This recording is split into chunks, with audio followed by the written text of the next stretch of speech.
मैं देर रात ऑफिस में था, एक महत्वपूर्ण प्रोजेक्ट पर काम कर रहा था। मेरे कंप्यूटर स्क्रीन पर घड़ी में 2:04 हुए थे। बाकी सब घर जा चुके थे, मुझे बड़े ऑफिस बिल्डिंग में अकेला छोड़कर। लाइट्स मेरे ऊपर झंझना रही थीं और दीवारों पर अजीब साए डाल रही थीं। मैं अपने काम पर ध्यान केंद्रित करने की कोशिश कर रहा था, लेकिन मेरा मन इमारत के बारे में अफवाहों की ओर बार बार भटक रहा था। कुछ कहते थे कि यह एक पुरानी भारतीय कब्रगाह के ऊपर बनाया गया था और भूतियां हैं। मुझे इस पर विश्वास नहीं था, लेकिन रात का अंधेरा और सन्नाटा मुझे सोचने पर मजबूर कर रहा था। जैसे ही मैंने कीबोर्ड पर टाइप किया, मैंने अपनी रीढ़ में एक ठंडी लहर महसूस की। मैंने इसे नजरअंदाज करने की कोशिश की, यह सोचकर कि यह सिर्फ मेरी कल्पना है, लेकिन यह भावना बनी रही और मुझे यह एहसास हुआ कि कोई मुझे देख रहा है। मैंने ऑफिस के चारों ओर देखा, लेकिन वहां कोई नहीं था। क्यूबिकल्स खाली थे और सभी कुर्सियां धंसी हुई थीं। मैं अकेला था। फिर से अपने काम पर ध्यान केंद्रित करने की कोशिश करते हुए मैं अफवाहों को भुला नहीं पाया। मैंने डरावनी फिल्मों के बारे में सोचा, जहां हमेशा कोई ना कोई ऑफिस में आखिरी होता है। मुझे याद आई वो डरावनी आवाजें और अजीब चीजें जो रात में होती थीं। और फिर मैंने सुनी एक हल्की चरमराहट की आवाज, जैसे फर्श खिसक रहा हो। मैंने खुद से कहा कि यह कुछ नहीं है, लेकिन आवाज तेज हो गई। यह आवाज खाली ऑफिस में गूंजती पैरों की तरह लग रही थी।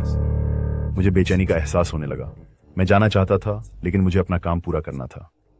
तो मैं रुका रहा, अपने भीतर उठ रहे डर को नजरअंदाज करने की कोशिश करते हुए। अचानक लाइट्स झपकी और बुझ गईं, मुझे अंधेरे में छोड़ते हुए।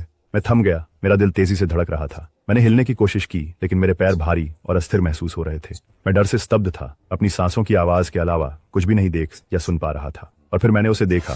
मेरी क्यूबिकल के दरवाजे पर एक छायादार आकृति खड़ी थी। ये लंबा और डरावना था, उसकी चमकती आंखें अंधेरे में भेद रही थीं। मैं चीखना चाहता था, लेकिन आवाज नहीं निकल रही थी। मैं केवल देख सकता था। जब वह आकृति मेरे करीब आई, उसकी आंखें मुझ पर जमी हुई थीं। मैंने अपनी आंखें बंद कर लीं, ये आशा करते हुए कि यह सिर्फ अंधेरे की एक चाल थी। लेकिन जब मैंने उन्हें फिर से खोला, वह आकृति अभी भी वहां थी, मुझ पर एक परछाई की तरह मंडरा रही थी। जैसे ही उसने मेरी ओर हाथ बढ़ाया, मेरे रीढ़ में ठंडी सिहरन दौड़ गई। लेकिन जैसे ही वह प्रकट हुई थी, आकृति अचानक हवा में गायब हो गई। बत्तियां फिर से जल उठीं और कार्यालय फिर से शांत हो गया। मैं वहीं बैठा रहा, डर से कांपते हुए, यह सोचते हुए कि मैंने जो देखा वह वास्तविक था या बस मेरी कल्पना का एक अंश। मुझे तब पता चला कि अफवाहें सच थीं, इमारत भुतहा थी और मैंने अभी अभी उसके अंदर निवास करने वाली दुष्ट आत्मा का सामना किया था। कांपते हाथों से मैंने अपनी चीजें समेटी और कार्यालय छोड़ दिया। कभी वापस न लौटने की कसम खाई। जब मैं रात में बाहर चला गया, मुझे देखा जा रहा है का एहसास दूर नहीं हो रहा था। मैंने कार्यालय भवन की अंधेरी खिड़कियों की ओर मुड़कर देखा, आधा यह उम्मीद करते हुए कि मुझे वह धुंधली आकृति घूरती हुई दिखाई दे। लेकिन वहां कुछ नहीं था, बस रात की खामोशी थी। मैंने कभी किसी को उस रात के बारे में नहीं बताया। डर था कि लोग मुझे पागल समझेंगे, लेकिन अंदर से मुझे सच्चाई पता थी। वो कार्यालय भूतिया था और मैं उसके डरावने निवासी से आमने सामने आया था। जब मैं वहां से जा रहा था, मैं सोच रहा था कि क्या वह कभी फिर से मुझे डराने आएगा। 2013 में मेरे पिता और मैंने डियरफील्ड के पास जॉर्ज वॉशिंगटन नेशनल फॉरेस्ट में शिकार किया। ये एक ठंडी बारिश वाली यात्रा थी और हम अपनी प्राइमरों को सूखा रखने के लिए जूझ रहे थे। जंगल निश्चित रूप से सूने थे और लगभग 3 दिन बाद हमने निष्कर्ष निकाला कि हम ही लिटिल नॉर्थ माउंटेन के पूरे पूर्वी भाग में अकेले इंसान थे। हमने एक भी ट्रक नहीं देखा था और न ही कोई और शिकारी। उस रात मैं एक भयावह चीख से जाग गया, जैसा कुछ मैंने पहले कभी नहीं सुना था। शिविर के ऊपर पहाड़ से गूंजता हुआ ये लगभग इंसानी लगता था, लेकिन नहीं, बिल्कुल नहीं। मैं अपनी आंखें पूरी तरह खुली हुई थी और मेरे तंबू की छत की तरफ टिकी हुई थी। जब मेरा दिमाग उन सभी जानवरों के बारे में सोच रहा था जो संभवतः नहीं हो सकते थे, जब दूसरे पुकार ने पहले का जवाब दिया। ये वाला तंबू के करीब था, शायद हमारे कैंप के ठीक पीछे पहाड़ की तरफ बढ़ते हुए धुले हुए रास्ते से कम 300 गज नीचे। क्या तुमने उसे सुना? मैंने अपने पिता से धीरे से कहा, जो तंबू के दूसरी ओर अपनी कोट पर लेटे हुए थे। हाँ, उनका एक शब्द का जवाब था। राइफल्स ट्रक में है, मैंने धीरे से वापस कहा। वह आखिरी बार था जब वे राइफल्स कभी टकोमा की कैब में रहीं, यहां तक कि एक गीले नम काले पाउडर मौसम के दौरान भी। अगली सुबह हम सूर्योदय से पहले ही उठ गए, बिगफुट के बारे में मजाक कर रहे थे और नाश्ते में ओटमील खा रहे थे। उसके बाद शिकार के लिए निकल पड़े। 2 वन रेंजर, गेम वार्डन नहीं, वर्दी में वन रेंजर हमारी कैंप साइट के ठीक बगल में आकर रुके। बिना एक शब्द बोले उन्होंने अपनी बंदूकें अपने कंधों पर लटकाई और उस दिशा में चल पड़े जहां से हमने रात को आवाजें सुनी थीं। पता नहीं वे किसके पीछे थे, लेकिन हमने सोचा शायद उन्हें 2 शोर मचाने वाले युवा सैस्क्विच से यह कहना था कि शांत रहें, क्योंकि इस क्षेत्र में इंसान है। इसके बाद हमने पहाड़ के निचले हिस्से में शिकार करने का निर्णय लिया। हम झाड़ियों के बीच से चलते गए, हमारे जूते कीचड़ में धंसते जा रहे थे। जंगल धुंध से भरा हुआ था और कभी कभी कोई शाखा टूट जाती, जिससे हम चौंक जाते। मेरे पिता बार बार अपने कंधे के ऊपर देख रहे थे और मुझे लग रहा था कि वह भी मेरी तरह घबराए हुए थे। लेकिन हम आगे बढ़ते रहे। मौसम के अंत से पहले खुद के लिए एक हिरण पकड़ने के लिए दृढ़ संकल्पित थे। जैसे जैसे दिन बढ़ता गया धुंध और गहरी होती गई और जंगल हमारे चारों तरफ घिरने लगे। ऐसा लग रहा था जैसे हमें कोई देख रहा हो, जैसे छायाओं में आंखें हमारे हर कदम को देख रही हों। इस भावना को झटकने की कोशिश की, खुद से कहा कि यह सिर्फ मेरी कल्पना थी, लेकिन अंदर से मुझे पता था कि कुछ सही नहीं था। हम दोपहर के खाने के लिए एक छोटे से खुले स्थान पर रुके। जंगल की खामोशी हम पर दबाव डाल रही थी। मेरे पिताजी ने एक छोटी सी आग जलाई और हमने कुछ डिब्बाबंद सूप गर्म किया, जबकि कोहरा हम पर भूतिया उंगलियों की तरह लिपट रहा था। अचानक पीछे एक टहनी टूटकर चटक गई और हम दोनों तुरंत पीछे मुड़े। हमारे दिल तेजी से धड़क रहे थे। क्या तुमने सुना? मैंने फुसफुसाते हुए कहा। मेरी आवाज हल्की सांस से भी कम थी। मेरे पिताजी ने सिर हिलाया। उनका हाथ उनकी बेल्ट पर लगे शिकार के चाकू की ओर बढ़ गया। हम वहां जमे बैठे रहे, किसी भी हलचल की आहट सुनने के लिए, लेकिन वहां कुछ नहीं था। बस ऊपर पेड़ों से पानी की स्थिर बूंदें टपक रही थी। शायद वह सिर्फ एक हिरण था, मेरे पिताजी ने आखिरकार कहा, लेकिन मैं समझ गया कि वह भी इस पर विश्वास नहीं कर रहे थे, जैसे कि मैं नहीं कर रहा था। हमने चुपचाप अपना दोपहर का खाना खत्म किया। असहजता हवा में भारी होकर छाई रही। जब हम अपने सामान को समेटकर फिर से जंगल में लौटे तो मैं यह भावना नहीं हिला सका कि कोई हमें देख रहा है, कुछ पेड़ों के किनारे से बस छिपे हुए। हम लंबे समय तक नहीं चले थे जब हमने इसे फिर से सुना, वह रहस्यमय चीखता हुआ चित्कार जो जंगल में गूंज रहा था। मेरे पिताजी अचानक रुक गए। उनकी हाथ बंदूक की नली पर कस गया। वो क्या है? मैंने फुसफुसाते हुए पूछा। मेरी आवाज कांप रही थी। मेरे पिताजी ने कोई जवाब नहीं दिया।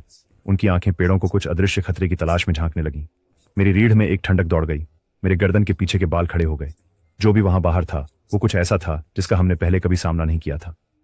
हम आगे बढ़ते रहे। चीख हर कदम के साथ तेज होती जा रही थी। ऐसा लग रहा था जैसे हम किसी अदृश्य शिकारी के जबड़ों में सीधे चले जा रहे हों। हवा में तनाव घना था। मैं वापस मुड़ना चाहता था।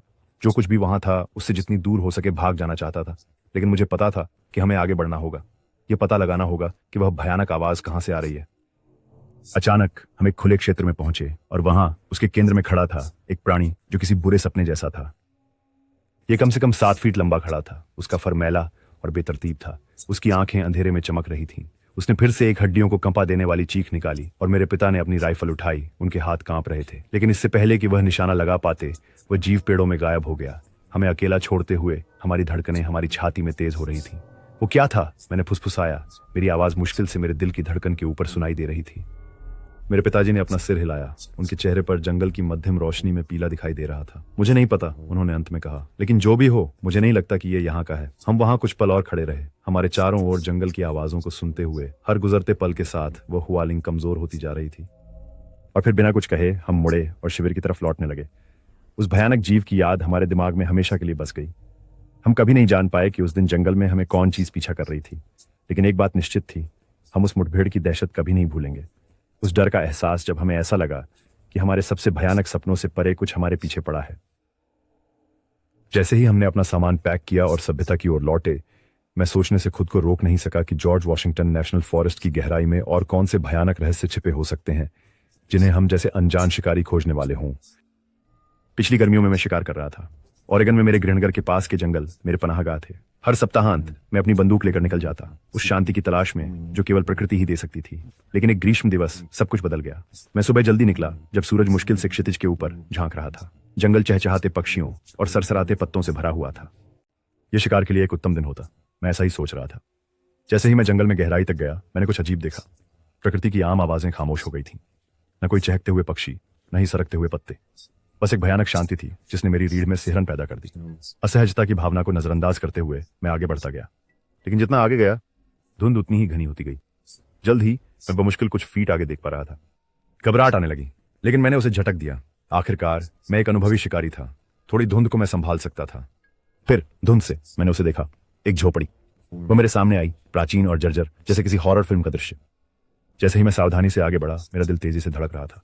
मैंने दरवाजा खटखटाया, जीवन के कुछ संकेत की उम्मीद में, लेकिन कोई जवाब नहीं आया। कांपते हाथों से मैंने दरवाजा खोला और अंदर झांका। भीतर का हिस्सा धुंधला सा था। हवा धूल से भारी थी। ऐसा लग रहा था जैसे वहां वर्षों से कोई नहीं आया था। लेकिन फिर मेरी नजर उस चीज पर पड़ी जिसने मेरे खून को जमा दिया। एक शिकार की राइफल मेरी जैसी ही दीवार से टिकाई हुई थी।